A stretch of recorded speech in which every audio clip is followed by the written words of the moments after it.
docteur Pessis. Est-ce que vous pourriez nous expliquer les différences entre la liposuction classique et les techniques de liposuction assistée? Bonjour. La technique de liposuction classique est la technique telle qu'on la connaît depuis ses origines. Cette technique, qui a été inventée entre autres par Illouz, consistait tout simplement en une canule de lipoaspiration rigide reliée par un tuyau à un appareil de lipoaspiration qui fait du vide et donc qui permet d'aspirer la graisse. Alors cette technique, qui est une excellente technique, et c'est la raison pour laquelle elle s'est répandue de par le monde et qu'elle a eu tellement de succès, permet de faire une lipoaspiration de toutes les parties du corps. On peut utiliser des canules longues, des canules courtes, de petits diamètres, moyen diamètre, gros diamètre. Le seul inconvénient de cette technique, c'est que finalement, sa régularité et son homogénéité sont 100% dépendantes du bras du chirurgien, et parfois notamment pour les zones où la graisse est stockée depuis longtemps, ou pour les hommes où la graisse est un petit peu plus dure.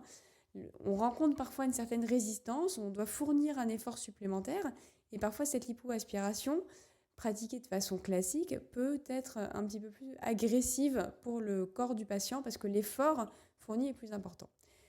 Depuis quelques années, il y a de nouvelles techniques qui se sont développées, des techniques de lipoaspiration assistées mécaniquement. Donc là, c'est plus seulement le bras du chirurgien qui fournit l'effort, c'est le bras du chirurgien associé à la technologie, associé à la machine. Alors dans ces techniques-là, on a toujours une canule de lipoaspiration, toujours avec des longueurs et des diamètres différents. On a toujours un tuyau, on a toujours la machine qui fait le vide et qui permet d'aspirer, mais il y a une interface, une deuxième machine, qui permet en général de casser les cellules graisseuses, soit uniquement avec des vibrations, soit avec des vibrations associées à des ultrasons, avant de réaliser l'aspiration. Et souvent d'ailleurs c'est précédé par une infiltration des tissus avec énormément de liquide qui permet quasiment de dissoudre, de détacher les cellules graisseuses les unes des autres. Et quand on fait l'aspiration comme ça, et ben en fait les suites sont beaucoup plus simples. Il y a moins de douleur, il y a moins d'hématomes, le temps de récupération est beaucoup plus rapide. Donc finalement, c'est une amélioration de la technique traditionnelle, de la technique à l'ancienne, qui permet d'avoir une lipoaspiration avec des suites beaucoup plus simples.